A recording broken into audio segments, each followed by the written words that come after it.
People walked past me every single day like I didn't exist. To them, I was just the janitor. Blue shirt, mop in hand. Always quiet. Always invisible.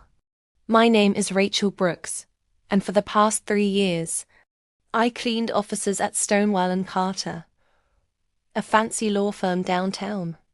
The building had marble floors, glass conference rooms, and people in $1,000 suits. But me? I swept up the crumbs they dropped. I scrubbed their coffee rings off tables. I emptied trash bins full of half-eaten lunches and torn-up reports. Nobody said hi. Nobody knew my name. But I kept showing up, because my mom needed medication, because my little brother still had school bills, because rent was due, and I had no other option. Then one day, everything changed. That morning felt like any other.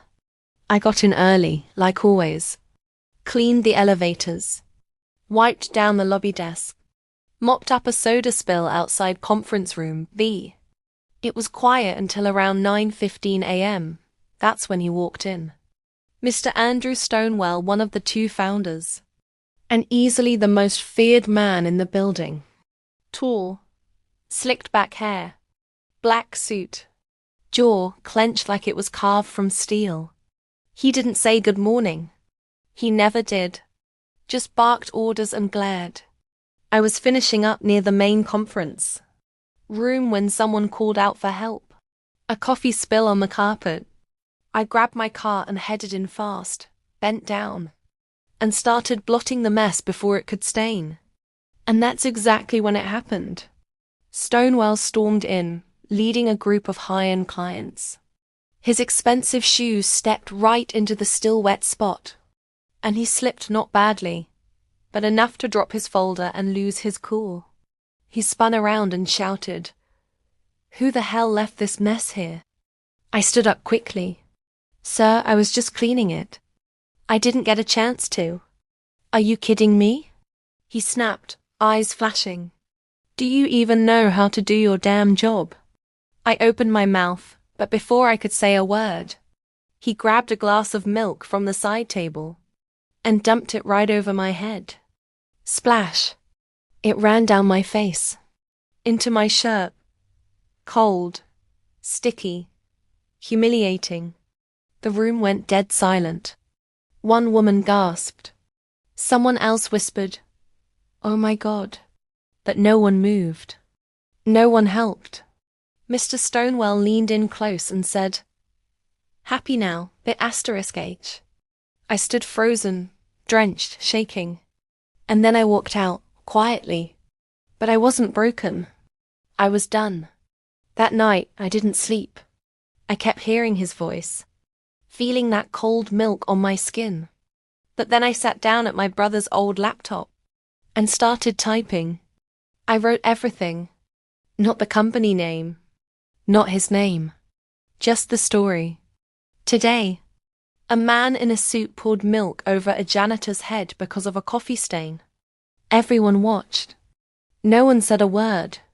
Tomorrow, he'll walk in like nothing happened. Because she's just the janitor. But not anymore. I posted it anonymously on Reddit and Twitter. Then I closed the laptop and went to bed. The next morning, I woke up to something I never expected. The post went viral. It exploded overnight. Thousands of retweets. Tens of thousands of likes. Hundreds of comments. People were angry. Really angry. Whoever did this needs to be fired. Name and shame. I worked as a janitor in college. This broke me. This is why we need respect for all jobs. Then, someone leaked the security footage. A short clip. No sound. Just me cleaning, him yelling, and the milk everywhere. Boom. Every news outlet picked it up. Hashtag respect all workers. Hashtag milk and misery. Hashtag justice for Rachel. Even celebrities reposted it. Influencers. Teachers. Nurses. Other janitors. I had never felt so seen. By 10 a.m., I got a call from HR. Rachel, can you please come in? The partners would like to speak with you. I almost didn't go, but something inside me said, walk in there with your head up.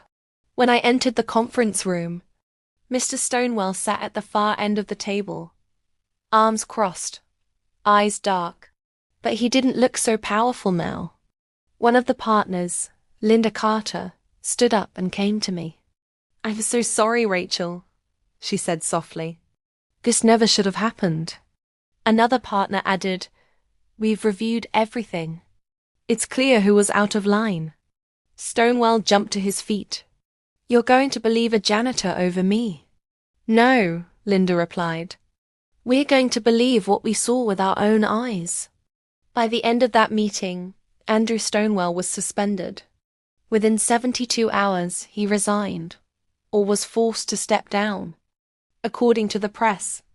After the dust settled, the firm offered me more than just an apology. They offered me a full scholarship to any community college of my choice. They set up a respect training program for the entire company, and they asked me to help lead it. They gave my family a monthly allowance to cover Mom's medications, and they asked if I wanted a new role. Not cleaning floors, but coordinating the company's new workplace culture team. It felt like a dream, but it was real. I said yes. Now I walk into that building wearing heels instead of work boots. I carry a tablet instead of a mop. People know my name, not because I went viral, but because I earned it. My nameplate reads, Rachel Brooks, Workplace Culture and Equity Advisor. Sometimes I still smell cleaning solution and feel that old ache in my back. But I smile, because I haven't forgotten where I started. And I'll never let anyone else feel what I once felt. They used to say I was just the janitor, but that day I showed them. Dignity isn't about your job title. It's about how you treat people. So the next time you walk past someone holding a mop or emptying your trash, remember this. They might be one story away from changing the world. Just like I did.